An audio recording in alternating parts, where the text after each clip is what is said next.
حضرت موسیٰ علیہ السلام کے معجزات میں سے ایک معجزہ اپنا ہاتھ کے زبان میں نکلے، مجھے اس کی سنی نہیں ابھی تک، کیا کئی بار بار میں نے پڑھا ہے لیکن کیا سمجھ میں آئی یہ موسیٰ کیا ہوا، کیا تھا معجزہ لکھا ہوا ہے، وہ حضرت موسیٰ کا ہاتھ لوگ دیکھتے تھے اور اس میں ویسا نور نہیں دکھائی دیتا تھا دیکھنے والے کو، عام ہاتھوں کی طرح ایک ہاتھ تھا، لیکن جب جیب میں ڈالا اور نکالا تو وہ چمک اٹھا، اور پھر جب تک وہ غائب نہیں ہو جب تک دوبارہ جیب میں نہ ڈالا جائے اسی طرح چمکتا رہا۔ یہ وجہ ہے نا، مگر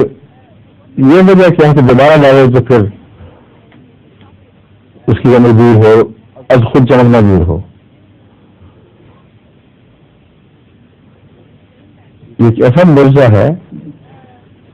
جس کو عصا کے معجزے کی طرح جادوگروں نے خوب سمجھا،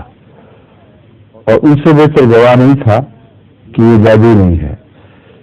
کیونکہ اگر یہ ہو کہ جیب کے اندر کوئی ایسا رکھا ہو فاسفورس میں قسم کی کوئی چیز یا کوئی ایسا مادہ جس پہ ہاتھ اندر داخل ہو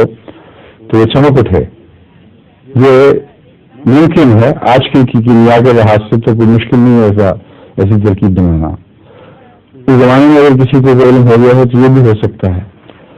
لیکن ایسا شخص جب تک ہاتھ باہر رکھے چمکتا رہے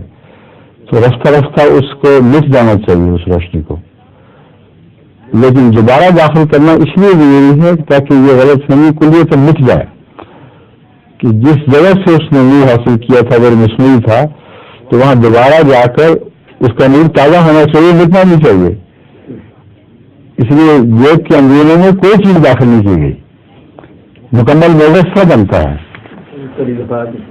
ظہور مہر